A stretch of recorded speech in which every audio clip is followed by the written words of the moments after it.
अगर आप इस कहानी के पिछले भागों को सुनना चाहते हैं तो उसका लिंक मैं आपको डिस्क्रिप्शन बॉक्स में दे दूंगी और साथ में कमेंट बॉक्स में पिन भी कर दूंगी, तो आप वहां से जाकर देख सकते हैं। आज इस कहानी का अंतिम भाग है। कल से इसकी मनमानियां अगत्य और सानवी की कहानी का सीजन 2 आने जा रहा है। अगत्य और सानवी से हम इतना जुड़ गए थे कि आप लोगों से कुछ दिन भी सब्र नहीं हुआ। विश्वास करिए, जितना बेसब्र आप कहानी सुनने के लिए हुए हैं उतना बेसब्र ही मैं आप लोगों को कहानी सुनाने के लिए हुई हूँ। आशा है आप लोगों ने कहानी के सीजन 1 को जितना प्यार दिया है उससे भी ज्यादा आप सीजन 2 को देंगे, क्योंकि सीजन 2 में और भी रोमांच और सस्पेंस भरा हुआ है। तो कल तक का इंतजार कीजिए और आज के कहानी के अंतिम भाग को एंजॉय कीजिए। दिनेश ने पूरब की हालत देखी। उसकी कुछ समझ नहीं आ रहा था कि सब कैसे हुआ। उसने सिमर को पानी पिलाया और बोला, सिमर अब मैं आ गया हूँ, आप घर जाओ। नहीं, मैं इन्हें छोड़कर कहीं नहीं जाऊंगी, सिमर बोली। दिनेश ने भी ज़्यादा फोर्स नहीं किया। उसने दादी के असिस्टेंट मधु को फ़ोन किया। हेलो मधु, मैं दिनेश बोल रहा हूँ, पूरब का असिस्टेंट। उनका एक्सीडेंट हो गया है। आप चेयरमैन मैडम को ले आइए। देखिए, उन्हें पूरब सर के बारे में मत बताना कि वो हॉस्पिटल में हैं, कहकर दिनेश ने फोन रख दिया। सिमर हॉस्पिटल में पूरब के कमरे के बाहर बेंच पर दिनेश के साथ बैठी थी। वो कुछ नहीं बोल रही थी। उसे समझ नहीं आ रहा था कि क्या करे। उसका फोन बज रहा था पर वो उठा नहीं रही थी। दिनेश ने उसे हिलाकर कहा, सिमर खुद को संभालो, तुम्हारा फोन कब से बज रहा है, बात कर लो। सिमर ने फोन निकाल कर ऑन किया। मम्मी थी। वो बोली, सिमर कहाँ चली गई तुम, हम लोग घर जा रहे हैं, ठीक है। मम्मी की आवाज़ सुनते ही सिमर फिर से रो पड़ी। मम्मी मैं क्या करूँगी, अगर पूरब सर को कुछ हो गया तो मैं क्या करूँगी मम्मी। दिनेश सुनकर हैरान रह गया कि ये सिमर क्या कह रही है। उसने फ़ोन पकड़ा, कान को लगाया तो सिमर की मम्मी की आवाज़ आ रही थी। सिमर क्या कह रही है तू, मुझे तेरी आवाज़ नहीं आ रही है, घर आकर बात करेंगे, कहकर उन्होंने फ़ोन बंद कर दिया। दिनेश ने चैन की सांस ली। ये लड़की क्या कह रही है। वो हर्ष बता रहा था आज ही इसकी मम्मी ने इसकी शादी तय होने की खुशी में मिठाई बांटी है, और ये क्या कह रही है। लगता है ये गहरे सदमे में है, इसे भी डॉक्टर को दिखा देता हूँ। उसने पास से गुजरते एक डॉक्टर को बुलाया। डॉक्टर, ये लड़की कुछ अजीब सी बातें कर रही है, आप ज़रा चेक कर लीजिए। ऐसा कीजिए, उन्हें वो सामने रूम में ले जाइए, डॉक्टर बोले। दिनेश उसे वहाँ ले गया। डॉक्टर ने उसे चेक किया और बोला, आपको कहीं दर्द भी है क्या। सिमर ने अपने दिल पर हाथ रखकर कहा, यहाँ दर्द है डॉक्टर। पूरब को उठा दो डॉक्टर, मुझे उससे बात करनी है। वो मुझसे बात कर रहे थे, अचानक चुप हो गए। सिमर पागलों की तरह बोल रही थी। तभी वहाँ वो नर्स आ गई जिसने सिमर को बताया था कि उसे पूरब बुला रहा है। वो बोली, डॉक्टर ये ठीक कह रही हैं, मैं वहीं थी। पहले तो ये समझी कि वो मर गए हैं और ये लाशों के सामने रोई और चिल्ला रही थी कि अब मैं क्या करूँगी। फिर उस कमरे वाले ने इसे बुलाया, इसे पता नहीं चला तो इसे मैंने कहा कि वो तुम्हें बुला रहे हैं। तब ये उससे मिली। जानते हो, इस लड़की ने उसे आई लव यू कहा, जिससे वो मुस्कुराया और फिर बेहोश हो गया, नर्स ने बताया। उसी बात के कारण मुझे लगता है कि ये सदमे में है, इन्हें एडमिट करके ट्रीट करना पड़ेगा, नहीं तो ये पागल हो सकती हैं, डॉक्टर बोले। और उन्होंने सिमर को एडमिट कर दिया और नींद की दवा देकर उसे सुला दिया। दिनेश ने सिमर की मम्मी को फ़ोन किया। हेलो आंटी जी, मैं दिनेश बोल रहा हूँ। पूरब सर का एक्सीडेंट हो गया है। सिमर मैडम एक्सीडेंट देखकर घबरा गई हैं, उन्हें भी एडमिट किया गया है जी, सिटी हॉस्पिटल में। हाँ जी, आकर फ़ोन कर लीजिएगा। दोनों के कमरे आमने सामने थे तो दिनेश वहीं बाहर बेंच पर बैठ गया। मधु के साथ दादी जी आ गईं। उन्हें पूरा पता नहीं था, फिर भी वो एक्सीडेंट के बारे में सुनकर ही डर गई थी। वो वहां पहुंची तो दिनेश को पूछा, क्या हुआ। दिनेश ने बताया कि क्या हुआ है। दादी ने कब से खुद को संभाला था, वो अब एकदम से रो पड़ी। मधु और दिनेश ने उन्हें संभाला, फिर उन्हें शीशे में से ही पूरब को दिखाया। दादी, वो सिमर जी भी इस हादसे के सदमे से पगला गई थी। डॉक्टर ने उन्हें भी सामने कमरे में दाखिल किया है, दिनेश ने बताया। दादी उसे देखने सामने वाले कमरे में चली गई। वो सिमर के पास गई, वो सो रही थी। उन्होंने उसके सर पर हाथ फेरा, फिर दिनेश के पास बाहर आ गई। डॉक्टर क्या कहते हैं, दादी ने पूछा। सर कोमा में चले गए हैं, कब होश आएगा पता नहीं। सिमर जी थोड़ा रेस्ट करने से ठीक हो जाएंगी, दिनेश ने बताया। शुक्र है भगवान का, बच्चों की जान तो बच गई, भगवान ने चाहा तो होश भी आ जाएगा। दादी ने हाथ जोड़कर भगवान के आगे दुआ की। सिमर की मम्मी सुमित के साथ वहां आ गई। उन्होंने भी पूरब और सिमर को देखा। दिनेश ने उन्हें भी वहां की सारी कहानी सुनाई। इसका दिल बचपन से ही कमज़ोर है, ये ऐसे आस्ते बर्दाश्त नहीं कर पाती, सिमर की मम्मी बोली।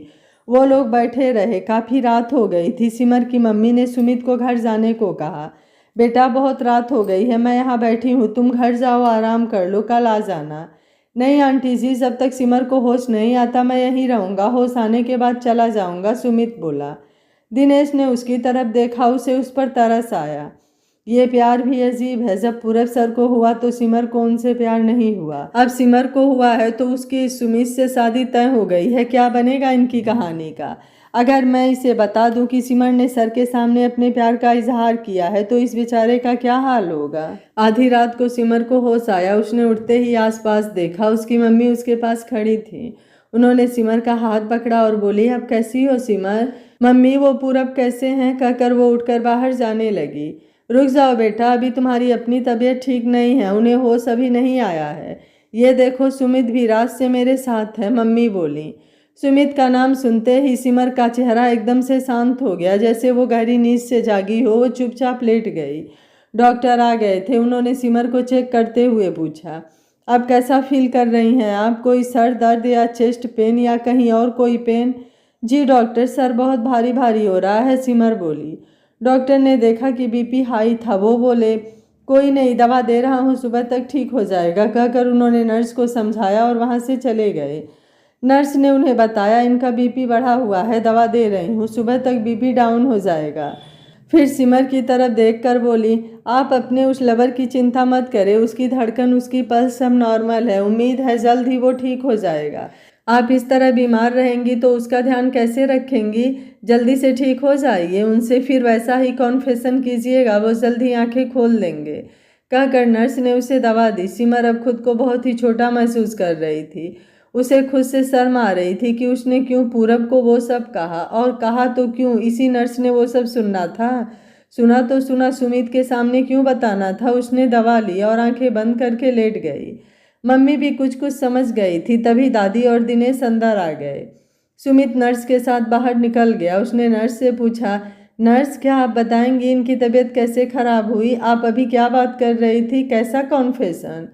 असल में ये मैडम आई न तो वो लाश देखकर उन्हें लगा कि वो सर की लाश है, इसलिए ये बहुत रोई, बोली कि अब मैं कैसे जीऊँगी। फिर उस सर ने इसे आवाज़ लगाई और मैंने बताया, तब उसे पता चला। वो उससे बोली कि वो इसे प्यार करती है। ये सुनकर वो सर को हार्ट अटैक ही हो गया और ये मैडम पागल सी हो गई थी। अब जाकर कुछ ठीक हुई हैं। पर आप उनके भाई हैं? नर्स बोली। नहीं, मैं उनका पड़ोसी हूँ, सुमित बोला। देखा, जो मैंने बताया किसी को मत बताना, वरना लोग बातें बनाएंगे। ये प्यार भी अजीब होता है, नर्स बोली।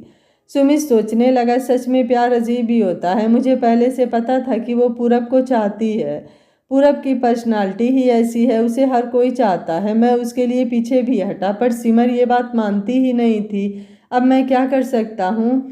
सिमर दादी को मिलकर रो पड़ी। दादी जी, आप ठीक है ना? आप चिंता न करें, सर ठीक हो जाएंगे। बेटा, उस भगवान पर ही भरोसा है। हमने कभी किसी का बुरा नहीं किया तो भगवान हमारा बुरा क्यों करेगा?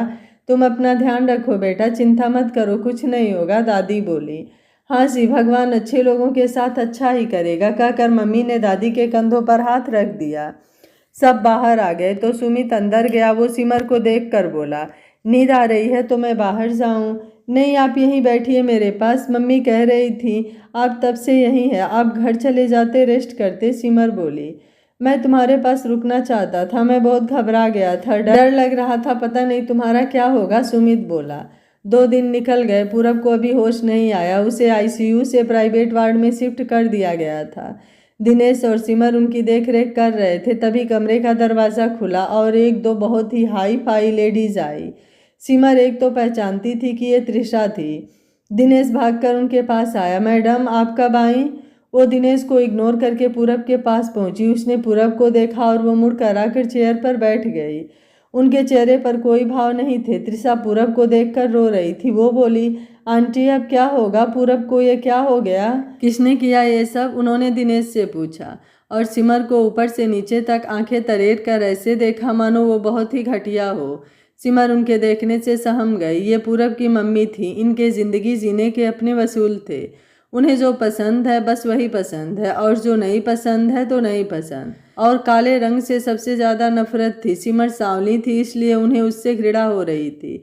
उन्हें त्रिशा जैसी सुंदर लड़कियां पसंद थीं। उन्हें इंडिया अच्छा नहीं लगता था, इसलिए वो इटली में ही अपना फैशन डिजाइनिंग का काम कर लिया। इसे बाहर भेजो, पूरब की मम्मी ने सिमर की तरफ इशारा करते हुए कहा। दिनेश ने सिमर की तरफ देखा और सिमर उसके कुछ कहने से पहले ही बाहर चली गई। वो आकर बाहर बैठी सोच रही थी कि ये पूरब की मम्मी ही होंगी और वो उसकी गर्लफ्रेंड होगी। उसने पढ़ा था कि पूरब की मम्मी फैशन की इतनी दीवानी है कि वो सिंपल और काले लोगों को अपने पास नहीं आने देती हैं। सिमर अपनी किस्मत पर हंस दी। उसे ये तो पहले से ही पता था कि पूरब उसका कभी नहीं हो सकता, लेकिन आज उसे यकीन हो गया कि अब तो जो उसे कभी थोड़ी बहुत उम्मीद भी जगी थी वो भी सो गई। उसने एक्सीडेंट के बाद एक बार तो सोच लिया था कि जब तक वो ठीक नहीं हो जाता वो पूरब के साथ ही रहेगी। पिछले 2 दिन से वो सुबह 1 घंटे के लिए फैक्ट्री जाकर फिर हॉस्पिटल आ जाती थी। वो पूरब के पास बैठकर फैक्ट्री की बातें बताती, फिर उसे न्यूज़ वगैरह पढ़कर सुनाती। डॉक्टर्स ने कहा था कि ऐसे ये जल्दी ठीक हो जाएगा।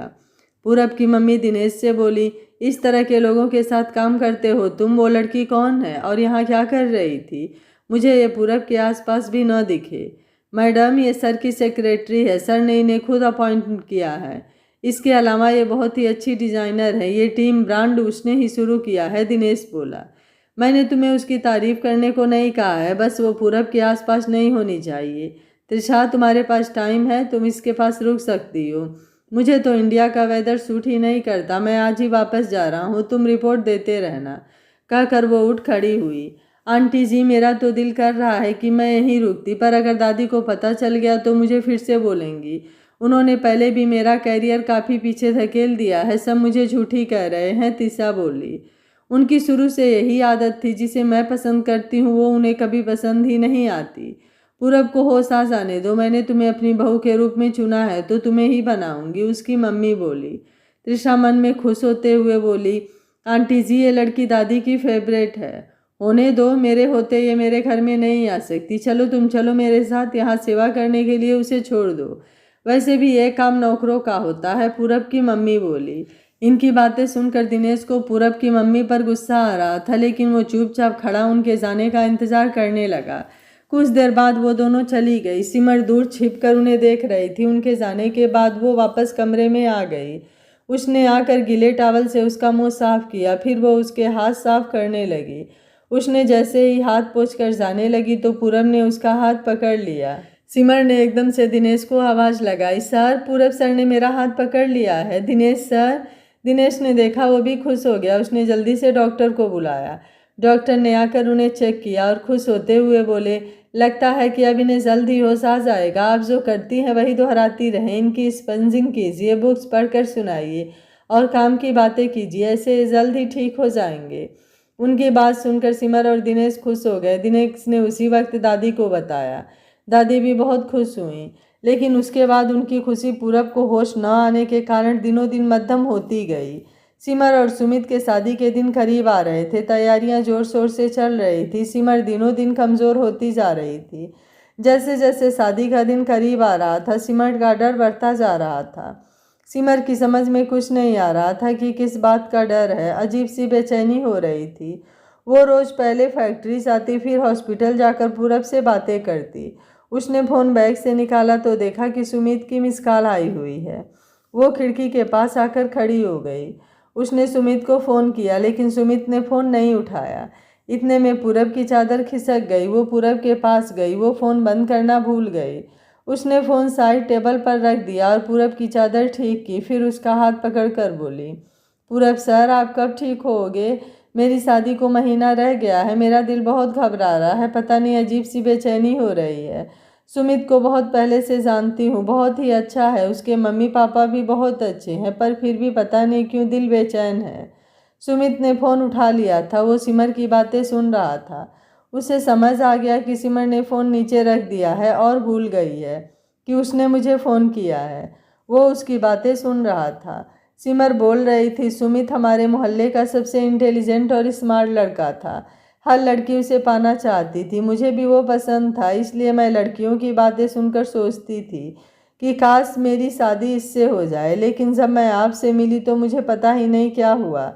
मैं वापस जाकर आपके बारे में सोचती रहती, अक्सर आपकी छोटी छोटी बात याद करती। आपके सामने आते ही दिल धड़कने लगता, जिस दिन आपको नहीं देखती तो दिल खाली खाली लगता। फिर धीरे धीरे मुझे एहसास हुआ कि ये प्यार है, लेकिन मैं जानती हूँ कि आप वो चाँद हैं जिसे मैं देख तो सकती हूँ पर उसे छू नहीं सकती। उसे पाना तो दूर की बात है। उधर सुमित और मेरे घर वाले हमारी शादी की बात करने लगे। मैंने भी हाँ कर दी, लेकिन अब सोचती हूँ कि मैं ये शादी करके खुद को, उसको और हम दोनों के परिवार को धोखा दे रही हूँ। अब दिल में ये ख्याल आता है कि माना मैं आपकी हो नहीं सकती, फिर मैं किसी और की भी क्यों हूँ।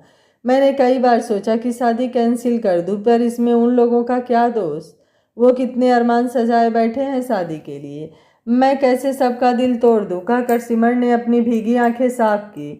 इतने में दरवाज़ा खुला। सिमर बोली, दिनेश सर आप आ गए, कैसे हैं ये? दिनेश बोला, वैसे ही है सर, आप बैठिए, मैं ज़रा नीचे से चाय ले आऊँ, मन कर रहा है पीने का। सिमर बोली, अरे तुम बैठो, मैं ले आता हूँ। दिनेश बोला, नहीं मैं जा आती हूँ, थोड़ी सैर हो जाएगी। कहकर सिमर उठकर चल दी। वो फ़ोन वहीं भूल गई। उसके जाते ही दिनेश पूरब के पास बैठकर बात करने लगा। सर मुझे इस बच्ची पर तरस आता है, ये दिनों दिन कमज़ोर होती जा रही है। उस दिन नर्स से पता चला कि आपके बेहोश होने के पहले इसने आपको आई लव यू कहा, तो आप कुछ कह नहीं पाए थे। ये आज भी यही सोचती है कि आप इसे नहीं पसंद करते। ऊपर से मैडम ने भी इसे नापसंद कर दिया। अगर आपने मना न किया होता तो मैं कब का इसे बता देता कि आप इसे प्यार करते हैं। और उस दिन ये एक्सीडेंट इसलिए हुआ कि आपने इसकी शादी की खबर सुनी थी। मैं पुलिस स्टेशन गया था, मैंने वहाँ उस दिन की फुटेज देखी है। आप कार में बैठे रो रहे थे, आपको पता ही नहीं चला कि सामने से कार आ रही है, जबकि पास खड़े सभी लोग चिल्ला रहे थे। आप अपने ही ख्यालों में खोए बैठे थे और कार सीधे आकर आपके कार में लगी। वो दोनों तो उसी वक्त मर गए। आपको शायद सिमर के प्यार ने जिंदा रखा। आप जल्दी उठ जाइए, कहीं देर न हो जाए सर। जब तक आप उठे कहीं तब तक सिमर और सुमित की शादी न हो जाए। फिर आप उस दिन जैसा हाल करो जैसा आपने उस वक्त किया था, जब आपको सिमर ने बताया था कि सुमित उसका बॉयफ्रेंड है। आप पूरी रात पीते रहे। आपने मुझे क्यों रोका, मुझे कसम क्यों दी कि मैं किसी को न बताऊं। सर प्लीज़ उठ जाइए। कहकर दिनेश की आंखें भी भर आई। सुमित उसकी बातें सुन रहा था, उसका दिल भी भर आया। सुमित दिनेश की सारी बात सुन रहा था। दिनेश ने पूरब से बात करते हुए अचानक कहा, ये सिमर के फ़ोन की लाइट क्यों जल रही है? लगता है कोई कॉल है। 1 मिनट सर, मैं सिमर का फ़ोन देख लूँ। वो बेड के इस तरफ था। वो घूमकर टेबल के पास आया। सुमित ने उसकी बात सुनकर फ़ोन जल्दी से बंद कर दिया। दिनेश ने फ़ोन उठाकर देखा तो फ़ोन लॉक था। उसने सोचा कि कोई मैसेज होगा तो वो फ़ोन रखकर वापस आ गया। दूसरी तरफ सुमित का ये बातें सुनकर बुरा हाल था। वो सोच रहा था कि वो क्या करे। सब जानने के बाद वो शादी करे या नहीं। जब उसने सिमर की बातें सुनी थी तो उसने तय किया था, कोई बात नहीं, अगर ये पूरब से प्यार करती है तो वो उसे प्यार नहीं करता। मैं इसे इतना प्यार दूंगा कि ये पूरब को भूल जाएगी। लेकिन जब उसने दिनेश की बातें सुनी कि पूरब भी सिमर को प्यार करता है तो उसका दिल भी बैठ गया। अब वो क्या करे? सब कुछ जानने के बाद भी अनजान बनकर सिमर से शादी कर ले। वो इतना स्वार्थी नहीं था। पर अब शादी की तैयारियां हो रही थी, कार्ड भी छप गए थे। अगर शादी कैंसिल हुई तो बहुत बेइज्जती होगी। अगर वो सच बोलेगा तो अब सिमर को सब बुरा कहेंगे, जो वो नहीं चाहता था। उसने फ़ोन मिलाया। हेलो सीमा, लंच टाइम में मिल सकती हो? अच्छा कैंटीन आ जाना। कहकर उसने फ़ोन बंद कर दिया। सीमा और इसने एक ही दिन जॉब ज्वाइन की थी। ये इंजीनियर था लेकिन वो क्लेरिकल डिपार्टमेंट में थी। वो इसे उसी दिन से पसंद करती थी, पर इसे सिमर से प्यार था। इसने सीमा को सब बता दिया था, पर वो कहती थी कि अब वो क्या करे, उसे तो सुमित से ही प्यार है।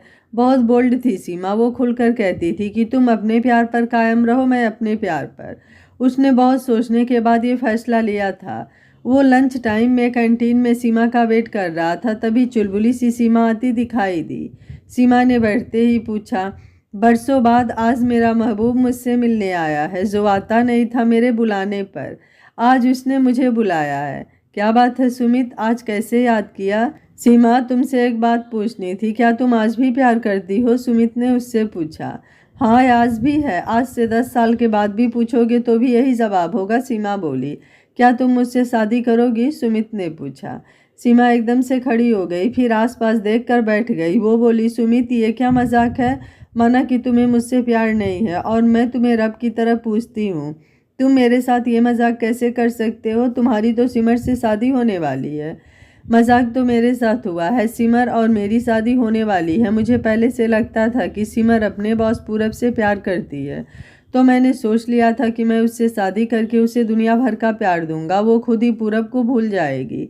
लेकिन आज पता चला कि पूरब भी उसे चाहता है। अब मैं उन दोनों को मिलाने की सोच रहा हूँ। सीमा उसकी बात सुनकर हैरान रह गई, उसकी आंख से पानी बह निकला। सुमित, तुम आज ये बात कह रहे हो, कल को मुकर तो नहीं जाओगे? मैं इतनी खुशी बर्दाश्त नहीं कर सकूंगी। मुझे तो डर है मैं खुशी से मर न जाऊं। आज खुद कृष्ण राधा को छोड़कर मीरा को होने की बात कर रहा है। सुमित, सच कहना, मजाक नहीं करना, उसने अपनी आंखें साफ करते हुए कहा। बात करते हुए वो कभी हंस रही थी और कभी रो देती। सुमित उसके चेहरे पर आते हाव भाव देख रहा था। सुमित ने उसका हाथ पकड़कर कहा, नहीं, मैं न तो मजाक कर रहा हूँ और न ही मैं इस बात से कभी पीछे हटूंगा। देखो, आज मैं घर जाकर सबको ये बात बता दूंगा। क्या तुम्हारे घर वाले मान जाएंगे? हाँ, मैं अपने मम्मी पापा की इकलौती बेटी हूँ, वो मेरी हर बात मानते हैं। तुम घर बात करने के बाद मुझे फ़ोन कर देना, मैं भी अपने घर बता दूंगी, सीमा बोली। एक बात और है सीमा, क्या तुम अपना नाम सिमर कर लोगी? नहीं, ये बात है कि कार्ड छप चुके हैं और आधे बट भी गए हैं।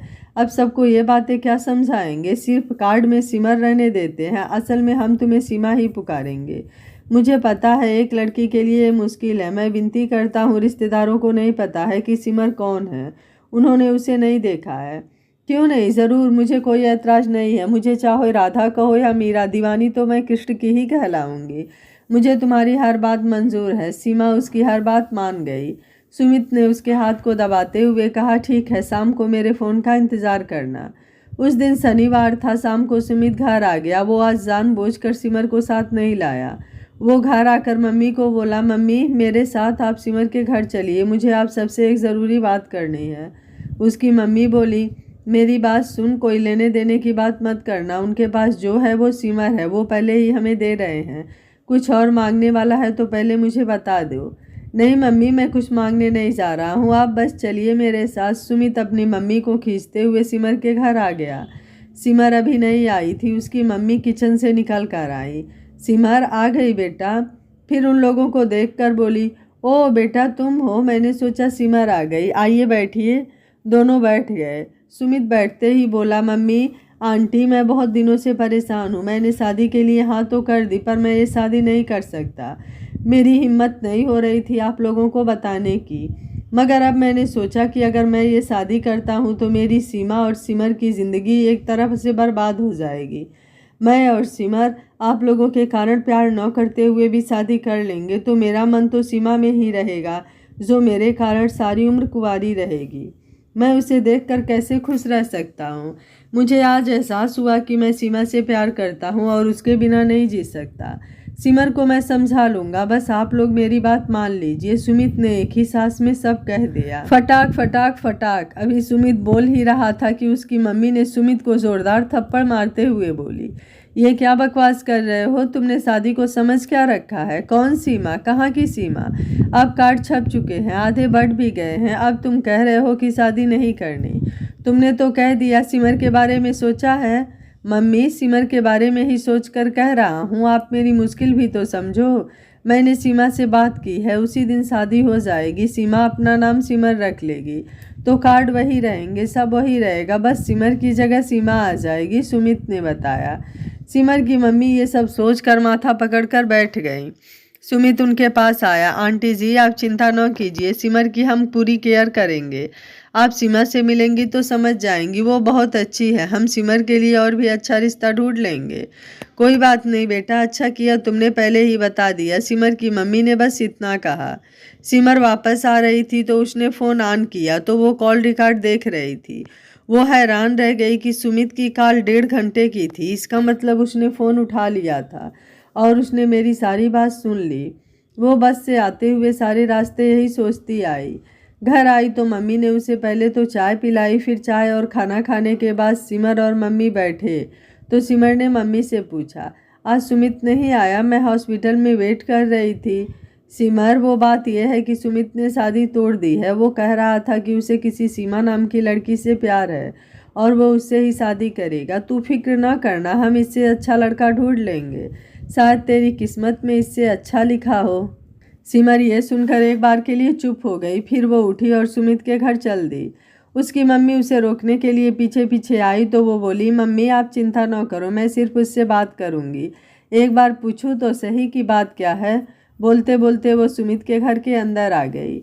सुमित की मम्मी सामने ही मिल गई। वो कुछ कहने लगी पर सिमर बोली, नमस्ते आंटी जी, प्लीज़ आप लोग यहीं रुकिए, मुझे सुमित से कुछ बात करनी है। कहकर वो सीधे सुमित के कमरे में गई। सुमित उसे देखकर बोला, आओ बैठो सिमर, अच्छा किया तुम आ गई, वरना मुझे तुम्हारे पास जाना पड़ता। ये सब क्या है सुमित, तुमने अकेले ये फैसला कैसे कर लिया? मुझसे एक बार बात तो की होती। सिमर बोली। सिमर मैं तुम्हें पहले ही बताना चाहता था पर हिम्मत नहीं हुई। उधर सीमा का बुरा हाल था तो मैंने 3 जिंदगियां खराब करने से अच्छा 2 जिंदगियां बचाने का सोचा। इस शादी से न तुम खुश होती न मैं खुश होता और न ही सीमा। फिर जब भी मेरा और सीमा का सामना होता तो हैंडल करना मुश्किल होता। सुमित बोलता चला गया। चुप क्यों हो गए? और झूठ बोलो, मैं भी तो देखूं आखिर कितना झूठ बोल सकते हो तुम। हिम्मत न होने की बात तुम कर रहे हो। तुम तो मुझसे हर बात शेयर कर लेते थे, मुझसे डरने कब से लग गए? सिमर ने गुस्से से कहा। वाह जी, उल्टा चोर कोतवाल को डांटे। तुम भी तो हर बात मुझसे शेयर करती थी, अब क्या हुआ? मैंने तुमसे बार बार पूछा था कि तुम पूरब से प्यार करती हो, तुमने कब मुझसे सच कहा? सुमित बोला। ओह, मैं सोच ही रही थी तुमने मेरी बात सुन ली होगी इसलिए ये सब किया। सच बताना, सिमर बोली। ठीक है, मैं सब बताऊंगा, पहले तुम सच सच बताओ। मुझे हॉस्पिटल में नर्स ने बताया था कि तुम उस दिन पूरब के लिए कैसे रोई थी और तुमने पूरब से अपने प्यार का इजहार भी किया था। फिर आज भी तुमने माना कि तुम मुझसे प्यार करती हो। सुमित बोला। हाँ, सब किया था मैंने। ये सच है कि मैं पूरब से प्यार करती हूँ, पर मेरे चाहने से क्या होता है? वो मुझे मिल थोड़े ही सकता है। सिमर बोली।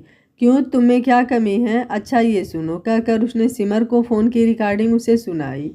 सिमर ने उसकी तरफ हैरानी से देखते हुए कहा, मैं जानती हूँ जो मैंने कहा था। नहीं, रुको तो सही। उसने रिकॉर्डिंग फॉरवर्ड करके दिनेश वाली बात सुनाई। सिमर सुनते ही रह गई। क्या ये दिनेश सर क्या कह रहे हैं? हाँ, मैंने ये सुनने के बाद ही ये फैसला लिया है। तुम पूरब के होश में आने की वेट करो। बाकी मैंने सीमा से बात इसलिए की क्योंकि वो जब से मुझे मिली है कई बार मुझसे प्यार का कॉन्फेसर कर चुकी है। मैं हर बार मजाक में उड़ा देता था। आज जब मैंने उससे पूछा तो वो बिना किसी शर्त के मान गई। सुमित बोला। लेकिन हम तुम्हारे रिश्तेदारों को क्या कहेंगे? सिमर ने पूछा। मैंने सीमा से बात कर ली है, वो अपना नाम सिमर रख लेगी। वैसे भी रिश्तेदारों ने तुम्हें देखा नहीं है। सुमित बोला। ये ठीक है, पर सीमा से कब मिला रहे हो? सिमर ने पूछा। मैं उसे फ़ोन करने ही वाला था, तुम भी बात कर लो, कहकर सुमित ने सीमा को फ़ोन किया। फ़ोन स्पीकर पर था। फ़ोन उठाते ही सीमा थोड़े सुस्त आवाज़ में बोली, हेलो। हाँ जी सुमित। हाँ, मैंने घर में बात कर ली है। मम्मी और सिमर और उसकी मम्मी सबको बता दिया है। अभी पापा आए नहीं हैं। वैसे पापा को ज़्यादा फर्क नहीं पड़ता है। सुमित बोला। क्या? फिर क्या हुआ? सीमा ने पूछा। होना क्या था, मम्मी ने 2-3 थप्पड़ जड़ दिए। मम्मी नाराज़ है मगर अब सिमर आ गई है, संभाल लेगी, सुमित ने हंसते हुए कहा। सिमर ने हैरानी से सुमित के मुंह को देखा कि आंटी ने सच में थप्पड़ मारे। क्या? चलो, प्यार की राहों में मुश्किलें आती ही है सुमित बाबू। आपने प्यार के लिए 2 थप्पड़ खा लिए, अब हम अपने बच्चों को ये कह सकेंगे कि हमने भी अपनी शादी के लिए थप्पड़ खाए। कहते हुए सीमा हंसने लगी। सच? वो हमारी राधा जी ने कैसे रिएक्ट किया? सीमा बोली। वो मेरे पास ही है, खुद ही बात कर लो। सिमर की तरफ फ़ोन किया तो सीमा बोली, हेलो राधा। सॉरी सिमर जी, वो सीरियस होकर बोली। सीमा की बात सुनकर सिमर बोली, कोई बात नहीं, जब आप अपने प्यार के लिए सीमा से सिमर बन सकती हैं तो मुझे राधा कहलाने में कोई ऐतराज़ नहीं करना चाहिए, पर मैं सुमित की राधा कहलाने की जगह पूरब की मीरा कहलाना ज़्यादा पसंद करूँगी। सीमा बोली, थैंक यू, तुमने हमारी मुश्किल आसान कर दी। सिमर बोली, आप मुझे शर्मिंदा कर रही हैं। थैंक यू तो मुझे आपका करना चाहिए, आपने मुझे मेरी ज़िंदगी दे दी। हमारी शादी में आइएगा ज़रूर। सुमित, मैं अभी मम्मी पापा को बताने जा रही हूँ। सीमा बोली। कमाल है, तुम दोनों एक दूसरे को थैंक यू किए जा रही हो। जिसने थप्पड़ खाए उसका कुछ नहीं है, सुमित ने हंसते हुए कहा। तीनों हंस पड़े। उनकी हंसी की आवाज़ सुनकर उन दोनों की मम्मियाँ भी अंदर आ गई और उन्हें हंसते देख बोली, बात क्या हुई? मम्मी, मैंने सीमा से बात की, बहुत ही अच्छी है। सुमित लक्की है जो उसे ऐसी लड़की मिली। बधाई हो सुमित, हमें बता देना क्या करना है। भगवान तुम दोनों की जोड़ी बनाए रखे। आंटी, आप इससे नाराज़ ना हो, मैं बहुत खुश हूँ, आप भी इसे माफ़ कर दो, कहकर सिमर अपनी मम्मी के साथ चली गई। अगले दिन सिमर सुबह से ही चहक रही थी। आज संडे था। वो अच्छे से तैयार हुई और पूरब के पास आई। वो गुलाबों का गुलदस्ता लाई थी। उसने फूल साइड टेबल पर सजाए। फिर वो पूरब से बात करने लगी। आप क्या सोचते थे कि मुझे बताएंगे नहीं तो मुझे पता नहीं चलेगा? मुझे सब पता चल गया, ये सुनिए। कहकर सिमर ने दिनेश वाली रिकॉर्डिंग ऑन कर दी जो उसे सुमित ने सेंड की थी। दिनेश अंदर आया तो ठिठक गया। वो अपनी आवाज़ सुनकर भागकर फ़ोन के पास आया और बोला, यह क्या चीटर, तुमने मेरी बातें रिकॉर्ड की? फिर वो पूरब की तरफ घूमकर बोला, सर मैंने इसे कुछ नहीं बताया, आप मुझे कुछ मत बोलना। दिनेश सर, जो हुआ अच्छा हुआ। मेरी और आपकी सारी बातें सुमित ने सुन ली। अब उसने मुझसे शादी से इनकार कर दिया है। वो अपने डिपार्टमेंट की ही एक लड़की सीमा से शादी कर रहा है। सर सुन रहे हैं ना आप? पूरब के हाथों में हरकत हुई। सिमर ने दिनेश से कहा, देखो सर हाथ हिला रहे हैं। दिनेश ने सिमर को इशारा किया कि वो बोलती रहे। सिमर बोली, सर अब मुझे आपसे मिलने से कोई नहीं रोक सकता। मैं आपसे प्यार करती हूँ, बहुत प्यार करती हूँ। आप भी कुछ कहिए। अगर अब भी आप नहीं जागे तो मैं नाराज़ हो जाऊंगी। कभी देखा है किसी लड़की को इस तरह बार बार अपने प्यार का इजहार करते हुए? सिमर रोते हुए बोले जा रही थी। दिनेश के बुलाने पर डॉक्टर और नर्स आ गई थी। ये पूरब की दादी भी जो दिनेश के साथ ही आई थी पर बाहर बैठ गई थी, वो भी अंदर आ गई। डॉक्टर ने देखा कि पूरब की पलकें हल्की हल्की हिल रही हैं तो उन्होंने भी सिमर को बोलते रहने का इशारा किया। सिमर की आंखों से आंसू झरने की तरह बह रहे थे। पूरब उसका हाथ कसता जा रहा था, मानो वो आंखें खोलने के लिए जोर लगा रहा हो, जैसे कोई बुरा सपना देख रहा हो। सिमर बोली, सच कहती हूँ सर जी, मैंने आपके कारण बहुत कुछ सुना, बहुत सहा, बस अब और नहीं। अगर आपने अभी आंखें न खोली तो मैं सच में चली जाऊंगी, फिर कभी नहीं आऊंगी। छोड़िए मेरा हाथ, जाने दीजिए मुझे। सिमर ने हाथ खींचने का नाटक किया तो पूरब ने एक चीख मारी, नहीं सिमर। डॉक्टर सब उसके आसपास इकट्ठे हो गए। सिमर पीछे खड़े होकर देखने लगी। पूरब ने धीरे धीरे आंखें खोली। वो डॉक्टरों से दूर खड़ी सिमर की तरफ देख रहा था। बेहोशी के दौरान जो भी हुआ उसे कुछ कुछ याद था। दादी उसके होश में आते ही भागकर उसके पास आई। उन्होंने पूरब का हाथ पकड़कर चूम लिया। वो वहीं उसके पास बैठ गई। सबकी आंखों में आंसू थे। डॉक्टर्स ने चेक करने के बाद कहा, जी अब इन्हें होश आ गया है पर इनके जख्म अभी भरे नहीं हैं, धीरे धीरे ठीक हो जाएंगे। इतना पेशेंस रखा है, कुछ और रख लीजिए, कहकर डॉक्टर जाने लगे कि चलते चलते सिमर के कंधे पर हाथ रख कर बोले, वेल डन, गुड जॉब। सिमर वही कोने में लगी खड़ी पूरब को देखकर रोए जा रही थी। पूरब ने सिमर को इशारे से अपने पास बुलाया। सिमर उसके पास गई और उसका हाथ पकड़ लिया। वो अभी भी रोए जा रही थी। पूरब ने उसे अपनी ओर खींच लिया। वो उसके सीने पर गिर गई। पूरब ने उसे बाहों में जकड़ लिया और बोला, आई लव यू टू। दादी ने दोनों को प्यार से देखते हुए कहा, बहुत देर लगा दी कहने में, अब कह तो दिया। पूरब हंसते हुए बोला। सिमर को शर्म आ रही थी। वो बोली, आपके जख्म हिल जाएंगे, छोड़िए मुझे, कहकर वो खुद को छुड़ाने लगी।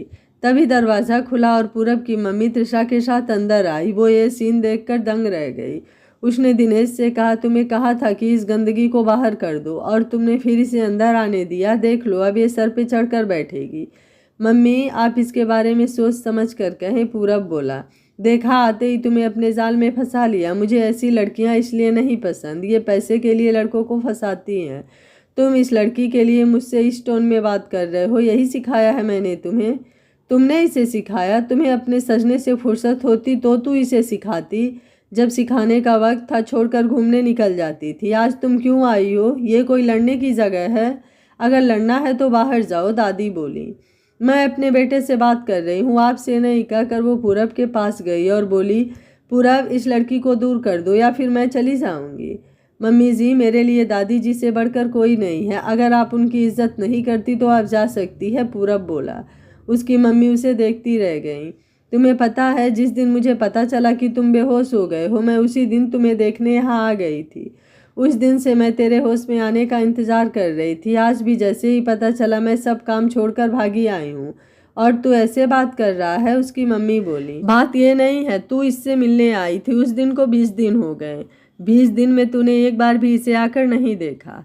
अब होश आ गया तो तू देखने आ गई। कैसी माँ है तू? बेटा बेहोश पड़ा है और तू 5 स्टार होटल में आराम कर रही है। अरे तुझसे अच्छे तो जानवर होते हैं, वो मरे हुए बच्चे को भी उठाए फिरते रहते हैं, दादी ने आंसुओं भरी आंखों से कहा। मुझे हॉस्पिटल की स्मेल नहीं अच्छी लगती, वैसे भी होश तो इसे आज ही आना था, मैं यहाँ आकर क्या करती, मम्मी बोली। फिर रुक कर बोली, ठीक है, तुम्हें मेरा आना अच्छा नहीं लगा तो मैं चली जाती हूँ। वो चल दी। तृषा भी उसके साथ ही चली गई। उनके जाने के बाद सिमर ने दादी को पानी देते हुए कहा, आप इतना गुस्सा मत कीजिए, आपकी सेहत के लिए ठीक नहीं है। किसी किसी के प्यार जताने का यही ढंग होता है। बस ये है कि आंटी सबसे अलग है। हाँ अलग है, पर वो नहीं, तू अलग है। वो तुझे बुरा भला बोलती है और तू उसी की तारीफ कर रही है, दादी बोली। वो लोग बात ही कर रहे थे कि चेतन और अरमान आ गए। आते ही चेतन बोला, कमीने, तूने तो डरा ही दिया। तुझे पता है इस अरमान ने कोई मंदिर नहीं छोड़ा जहाँ तेरे लिए दुआ न मांगी होगी, तब जाकर तुझे होश आया है। दोस्त होते ही इसलिए हैं, पूरब ने दोनों को गले लगाते हुए कहा। ठीक है, दोस्त इसलिए होते हैं तो उस वक्त हम याद नहीं आए जब ये एक्सीडेंट हुआ। कम से कम दादी के बारे में तो सोचते, अरमान बोला। सिमर, इसका जीना मुश्किल कर देना, तब ये इस दिन को रोएगा, चेतन ने हंसते हुए सिमर से कहा। सिमर को सुमित का फोन आया। हेलो सिमर, वो सीमा आज आ रही है तुमसे मिलने, कहाँ बुलाऊं? सॉरी सुमित, आज नहीं आ सकती। तुम्हें एक खुशखबरी बताऊं, पूरब को होश आ गया है। सिमर के मुंह से सुमित का नाम सुनकर पूरब की नजरें उसकी तरफ मुड़ गई, पर जब आगे की बात सुनी तो उसके चेहरे पर मुस्कुराहट आ गई। अरे बधाई हो, सबसे अच्छी खबर तुमने सबसे अंत में बताई। अब तुम खुशी खुशी मेरी शादी अटेंड कर सकती हो और पूरब जी भी आ सकते हैं। चलो ऐसा करते हैं, हम हॉस्पिटल ही आ जाते हैं, सुमित बोला। हाँ यही ठीक रहेगा, मैं भी सीमा से मिलना चाहती हूँ, जिसके आने से इतनी खुशियाँ मिली हैं मुझे, मेरे लिए बहुत लकी है ये, सिमर बोली। चेतन और अरमान बातें कर रहे थे लेकिन पूरब की नज़र सिमर पर टिकी थी। चेतन ने ये नोट किया और वो अरमान से बोला, अरमान यार, तू कह रहा था कि कहीं जाना है। मैंने कब कहा? अरमान बोला ही था कि चेतन ने उसके पैर पर पैर मारकर सिमर की तरफ इशारा किया तो अरमान समझ गया। वो बोला, हाँ याद आ गया, मुझे कहाँ जाना है, देखा मैं फिर भूल गया, इसलिए तो तुझे याद कराने को कहा था। अच्छा पूरब, हम चलते हैं, जल्दी से ठीक हो जा, बहुत मिस करते हैं तुझे। अरमान ने दादी को भी इशारा किया और बोला, दादी अपने घर जाना है तो हम छोड़ देते हैं, हम उसी तरफ जा रहे हैं, आप यहाँ बैठे बैठे थक जाओगे।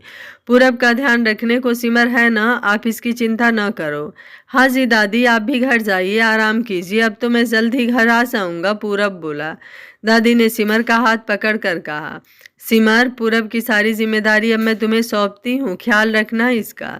फिर वो अरमान और चेतन के साथ घर चली गई। दादी, अब ये ठीक हो जाए तो इनकी शादी में देर मत कर देना, दोनों एक दूसरे को बहुत पसंद करते हैं, चेतन बोला। हाँ बेटा, जब से पूरब ने सुना था कि सिमर की शादी हो रही है, इसकी तो जान ही निकल गई थी, बेजान सा फिरता रहता था। मुझे डर लगता था कि कहीं कुछ न कर ले, और देखो ये हो गया। अब तो ये जल्दी ठीक हो जाए, शादी तो मैं एकदम से कर दूंगी, दादी उसकी बात सुनकर बोली। इधर रूम में पूरब ने सिमर को अपने पास बुलाया और उसका हाथ पकड़कर बोला, सिमर, मैं तुम्हें उसी दिन से पसंद करता हूँ जब से मैंने तुम्हें देखा। जब तुम मुझसे टकराई मेरा दिल धड़कने लगा, उससे पहले मेरा दिल ऐसे किसी लड़की को देखकर नहीं धड़का था। बस आप चुप हो जाइए, शर्म आती है मुझे, सिमर मुँह झुकाकर बोली। पूरब ने उसका हाथ खींचकर उसे सीने से लगा लिया और उसका माथा चूम लिया। उसने सिमर को अपनी बाहों में कस लिया। तभी अरमान दरवाज़ा खोलकर अंदर आया। सिमर जल्दी से ठीक होकर खड़ी हो गई। सॉरी यार, तुम लोगों को डिस्टर्ब किया, मेरा कोट रह गया था, कहकर वो कोट उठाकर वापस चला गया। सिमर की हंसी छूट गई। दोपहर को सुमित और सीमा आए। सीमा सिमर से ऐसे लिपट गई मानो उसे बरसों से जानती हो। सिमर भी उसे मिलकर खुश हुई। सीमा बोली, शुक्र है आपने इसे ना कही, वरना ये मुझे कहाँ मिलने वाला था। सुमित के कर्जदार हो गए हम सारी उम्र के लिए। इसने मुझे बताया कि मुझे पूरब से प्यार है, अगर ये न कहता तो शायद मुझे कभी अपने प्यार का एहसास ही नहीं होता और न ही हमारी शादी हो पाती, सिमर बोली। पूरब बोला, थैंक यू सुमित, मैंने तुम जैसा यार नहीं देखा, तुमने सच में सिमर से दोस्ती निभाई। तुम चाहते तो चुपचाप सिमर से शादी कर लेते, पर तुमने अपनी खुशी को छोड़कर सिमर की खुशी का ख्याल रखा। तुम सच में महान हो। अरे नहीं, मैं ये क्रेडिट सीमा को दूंगा, ये जब से मुझसे मिली तब से मुझे चाहती है, लेकिन जब इसे पता चला कि मैं सिमर को पसंद करता हूँ और शादी करने वाला हूँ तो इसने बिल्कुल भी दुख नहीं जताया, उल्टा खुश हुई कि मुझे मेरी खुशी मिल रही है। इसने ही मुझे समझाया कि प्यार छीनने या लेने का नाम नहीं है, बल्कि देने का नाम है। किसी से प्यार करते हैं तो उसकी खुशी की दुआ करो, न कि उसे गालियाँ दो। इसने कहा कि सिमर अगर मेरी राधा है तो वो मीरा बनकर सारी उम्र काट लेगी। तब मैंने सोचा कि मैं इससे शादी कर लेता हूँ, सुमित बोला। काफ़ी देर वो आपस में बातें करते रहे। फिर सीमा ने सिमर से कहा, कल हम शादी की शॉपिंग करने चलेंगे, कोई साथ हो तो शॉपिंग का मज़ा आ जाता है। शाम को सिमर पूरब से बोली, अच्छा सर अब मैं चलती हूँ, कल मैं शाम को आऊँगी। मैंने कल सीमा के साथ शॉपिंग पर जाना है। आपको लड़कियों का पता ही है शॉपिंग में कितना टाइम लगाती हैं। फिर उसने दिनेश से कहा, इन्हें दवाई टाइम से देना, ज़्यादा हिलने मत देना, मैं कोशिश करूँगी जल्दी आने की। इस दौरान पूरब ने उसका हाथ पकड़ रखा था, वो छोड़ नहीं रहा था, उसका मन नहीं था। दिनेश पानी लेने के बहाने बाहर चला गया तो पूरब बोला, सिमर तुम यहीं नहीं रुक सकती, मैं कल शाम तक कैसे जीऊँगा तुम्हें देखे बिना। नहीं पूरब जी, ऐसा नहीं कहते, आपको पता है जब तक अपना रिश्ता नहीं होता हम साथ नहीं रह सकते।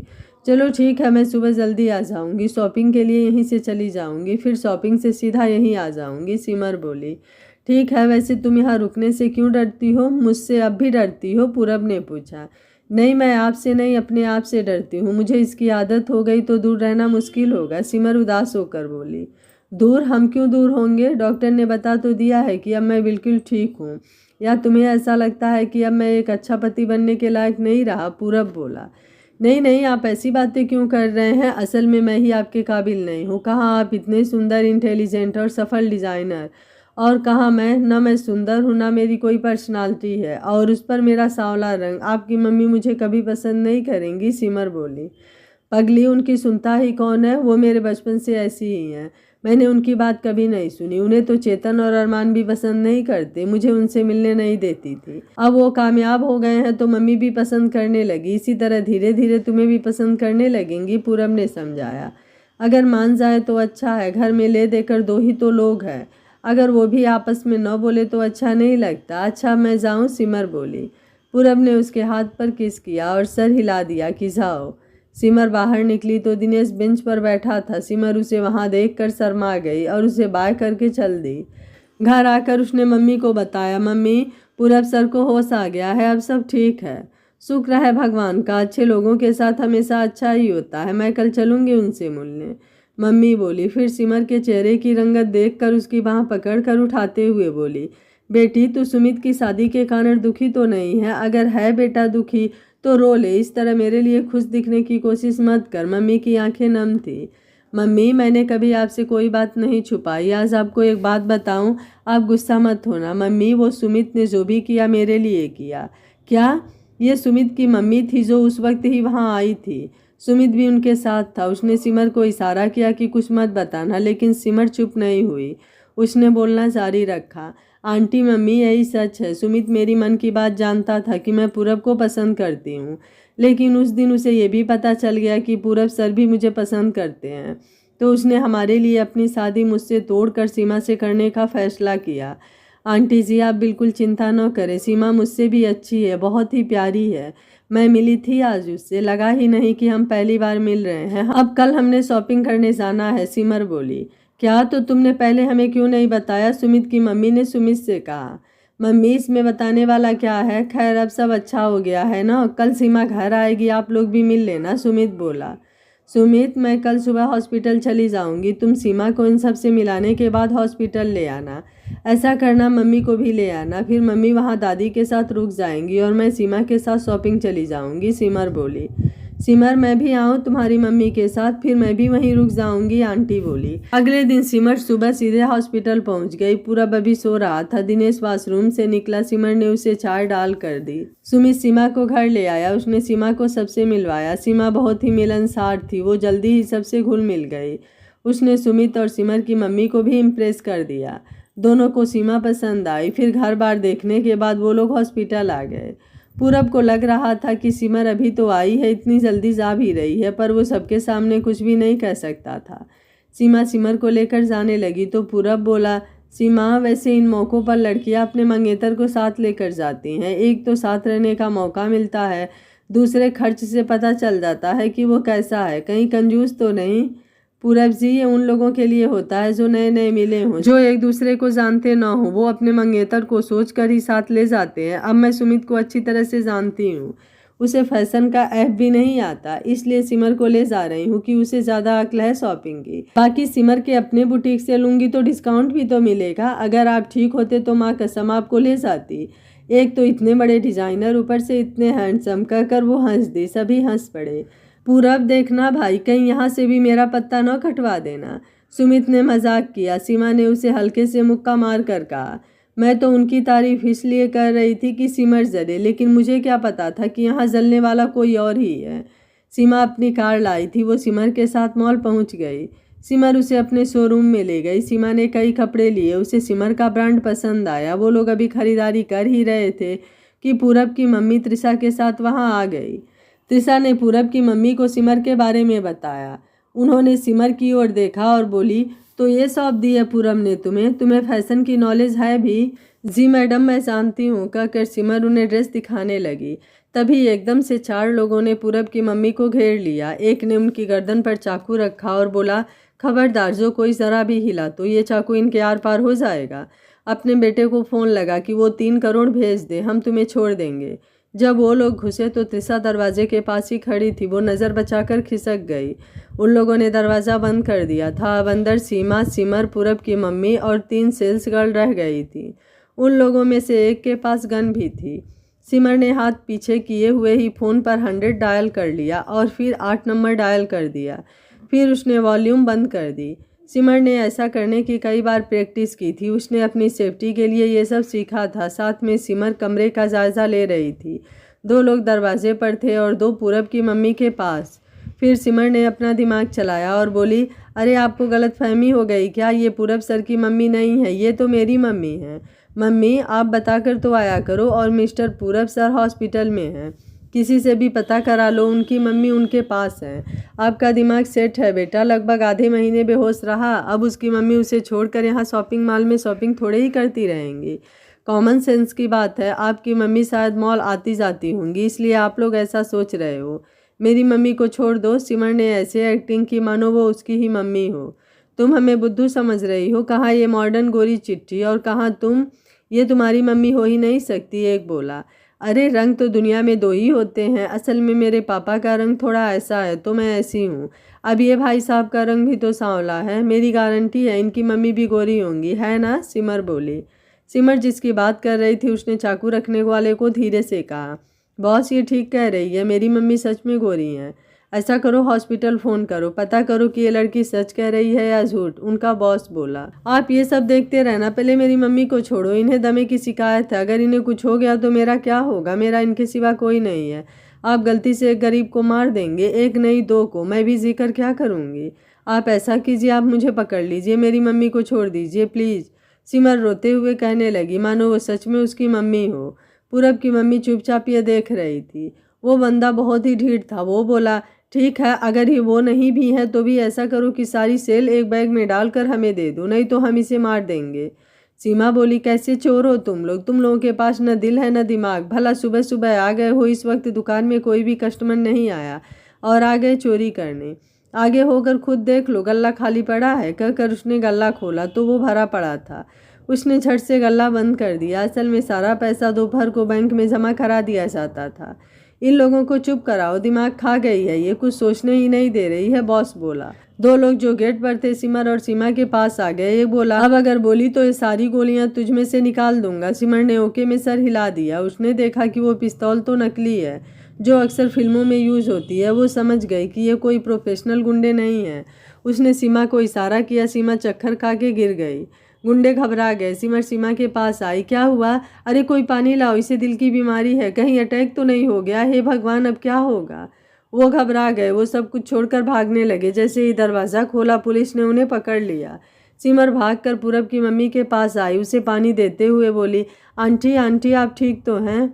उन्होंने पानी पिया और सर हिलाकर हाँ कहा और बोली, वो लड़की ठीक है। उन्होंने सीमा की तरफ हाथ किया। इतने में सीमा उठकर बैठ गई। आंटी जी मैं बिल्कुल ठीक हूँ, कैसी लगी मेरी एक्टिंग? सीमा ने सिमर से पूछा। सिमर ने बहुत खूब का साइन करते हुए कहा, परफेक्ट। पुलिस वाला आया। उसने पूछा, फ़ोन किसने किया था? मैंने किया था, सिमर बोली।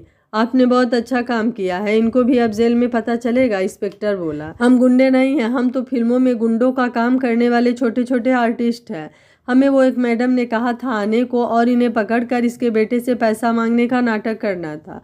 हमने कुछ नहीं किया, सिर्फ इन्हें डराना था। ये देखो गन भी नकली है, पर पता नहीं था कि ये कोई और निकलेंगी। और ये 2 लड़कियां यहीं होंगी। इन्होंने बोलकर दिमाग खराब कर दिया। ये लड़की बेहोश हुई तो हम घबरा गए। बॉस बना आदमी बोला। दूसरा बोला, हाँ जी हम सच कह रहे हैं, वो लड़की हमें एक शूटिंग के बाहर मिली थी। इन दोनों को भी हम ही लाए हैं साहब, हमारे छोटे छोटे बच्चे हैं। वो रोने लगा। अच्छा उस लड़की का पता बता दो, हम तुम्हें छोड़ देंगे। वो इनमें है? इंस्पेक्टर ने उन तीनों की तरफ इशारा करते हुए कहा। नहीं साहब, वो इन मैडम के साथ थी, अंदर आई थी फिर भाग गई। एक बोला, मेरे साथ तो त्रिशा थी जो मॉडल है। पूरब की मम्मी बोली। हाँ जी वही कह रही थी कि तुम लोग सिर्फ इन्हें डराना, फिर वो हमसे लड़कर आपको बचा लेंगी। वो बास बोला। क्या? पूरब की मम्मी ने हैरान होकर कहा। सिमर ने पूरब की मम्मी की ओर देखा। वो उसे ही देख रही थी। सिमर को कुछ याद आया तो उसने झट से उनका हाथ छोड़ दिया और खड़ी हो गई, लेकिन उन्होंने उसका हाथ पकड़कर उसे अपने पास बिठा लिया और बोली, तुम सच में अच्छी हो, तुमने मेरे लिए अपनी जान खतरे में डाली। एक वो त्रिशा है जिसने ये सब किया। बेशक झूठ ही किया, पर अगर मेरा हार्ट फेल हो जाता तो। सॉरी, मैंने तुम्हारे लुक से तुम्हें जज किया। तुम दिल की हीरा हो। मेरा पूरब ने ठीक किया है जो उसने त्रिशा को छोड़कर तुम्हें चुना है। कहकर उन्हें सिमर को गले लगा लिया। आंटी जी थोड़ी सी इत्तू सी तारीफ तो मेरी भी बनती है, शानदार एक्टिंग तो मैंने भी की है, सीमा बोली। पूरब की मम्मी ने उसे भी अपने पास बुलाकर गले लगाते हुए कहा, थैंक यू। चलो आज की सॉरी शॉपिंग मेरे तरफ से। मेरी बहुत आरजू थी कि मेरी एक बेटी होती, मैं उसके साथ शॉपिंग जाती। अब मुझे तुम मिल गई हो, मेरा ये सपना पूरा हो गया। कहकर वो काउंटर की तरफ चल दिए। पुलिस इंस्पेक्टर बॉस से बोला, ऐसा करो उस लड़की को फ़ोन करो, अगर वो आ जाएगी तो तुम्हें गवाह बना लेंगे, नहीं तो तुम सबको अंदर कर दूंगा। इंस्पेक्टर की बात सुनकर वो घबरा गया। उसने उसकी बात मान ली और त्रिशा को फ़ोन किया। मैडम जैसा आपने कहा था हमने कर दिया, आप कब आओगे? जो वो 2 लड़कियां थी वहाँ वो चली गई? त्रिशा ने पूछा। हाँ जी, हमने उनसे क्या करवाना था सो जाने दिया। ठीक है, उन्हें डराते रहना, उन्हें शक नहीं होना चाहिए। मैं आती हूँ, त्रिशा बोली।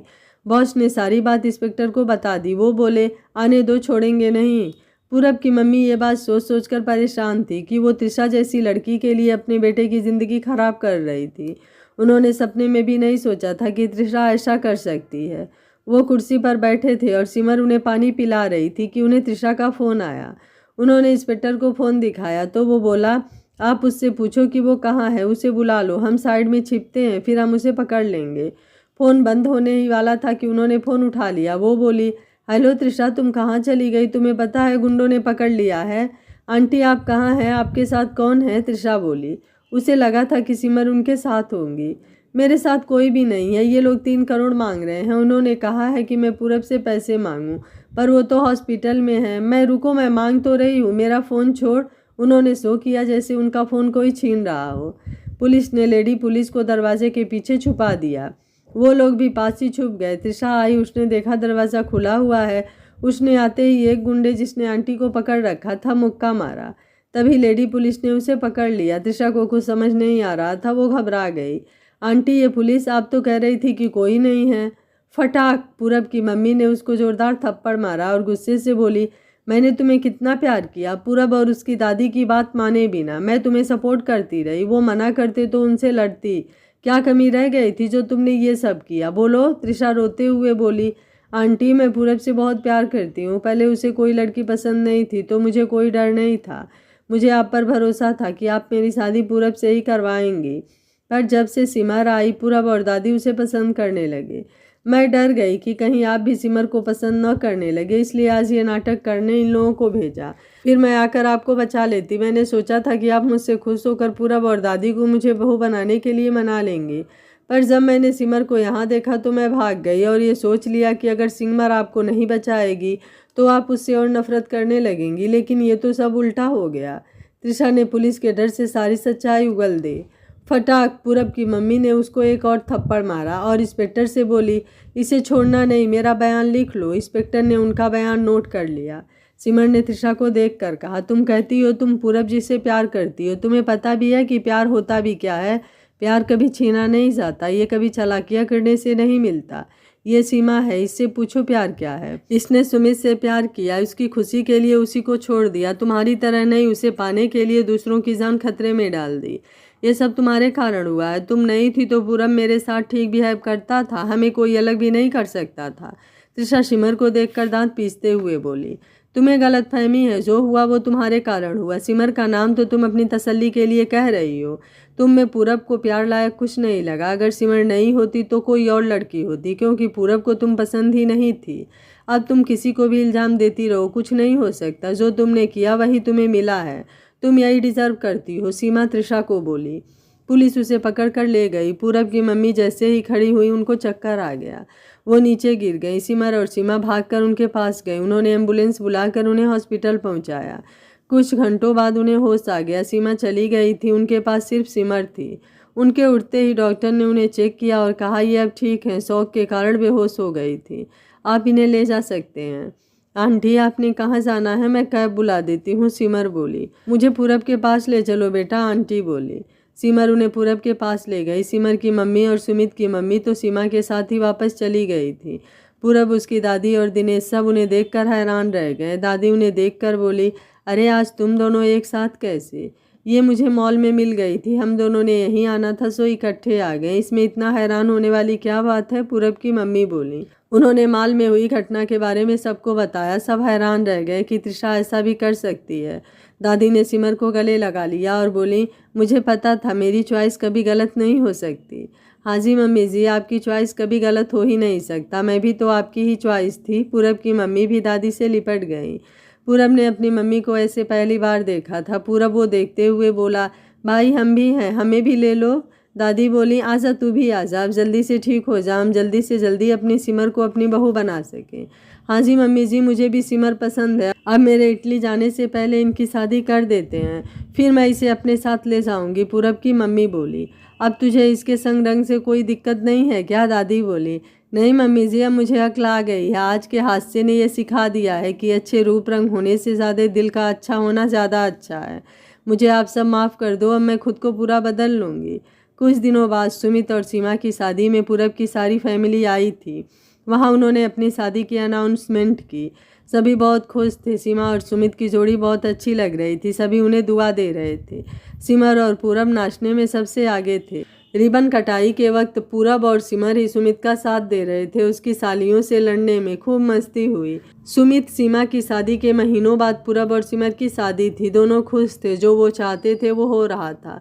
आज सिमर की अपनी पहचान थी। सब उसे टीम ब्रांड की लीडर के तौर पर जानते थे। उनके ब्रांड के कपड़े दुनिया भर में मशहूर थे। दुल्हन बनी हुई वो बहुत ही प्यारी लग रही थी। उसकी मम्मी उसके गले लगकर रो दी। वो बोली, कब से तेरी शादी के सपने देखती आ रही हूँ, आज जब शादी हो रही है तो एहसास हुआ कि तू पराई हो जाएगी। अब मुझे शाम की चाय अकेले ही पीनी पड़ेगी। अब देर रात तक मैं अकेली तारों को देखा करूँगी। मेरा सिर खाने वाली आज किसी और की हो जाएगी। अब किसे कहूँगी चुप करके सो जा, सुबह काम पर भी जाना है, कहकर मम्मी उससे लिपट कर रो दी। सिमर भी रो दी। तब सीमा ने उन्हें संभाला। सुमित की मम्मी बोली, बहन क्या करे, तू बेटी की बात करती है, ये देख मैंने भी तो इन दोनों को दूर भेजा ही है। अब हम अकेले ही एक दूसरे का सहारा बनकर रहेंगे। अरे मैं हूँ तो इसी शहर में, जब दिल करेगा आ जाया करूँगी, आप लोग उदास मत हो। पूरब जी अच्छे इंसान है, वो मुझे लेकर आ जाया करेंगे, नहीं तो मैं कोई घर भूले थोड़ी ही हूँ। सिमर ने आंखें पोंछते हुए कहा। तभी बाहर शोर बज गया कि बारात आ गई। पूरब पूरे बंद दरवाजे के साथ बारात लेकर आया था। अरमान और चेतन सबसे आगे नाच रहे थे। सिक्योरिटी का पूरा बंदोबस्त था। सेलिब्रिटी जो आए थे, बाकी की इंडस्ट्री के लिए अलग दिन रिसेप्शन रखी थी। पूरब दुनिया का सबसे हैंडसम दूल्हा लग रहा था। सब उसे देखे जा रहे थे। जयमाला के वक्त जब सिमर की उससे नज़रें मिली तो सिमर उसे देखते ही रह गई। कोई इतना सुंदर कैसे हो सकता है? ये बंदा मुझ जैसी लड़की से प्यार कैसे कर सकता है? शादी बड़ी धूमधाम से हुई। पूरब की मम्मी ने अपने घर में सिमर का स्वागत किया। सारे दिन की भाग दौड़ में सिमर बुरी तरह थक गई थी। वो शादी की सेज पर सोच रही थी कि कभी मैं पूरब से शादी के सपने देखती थी, आज वो सच में मेरा है। वो सोच रही थी कि पूरब अंदर आया।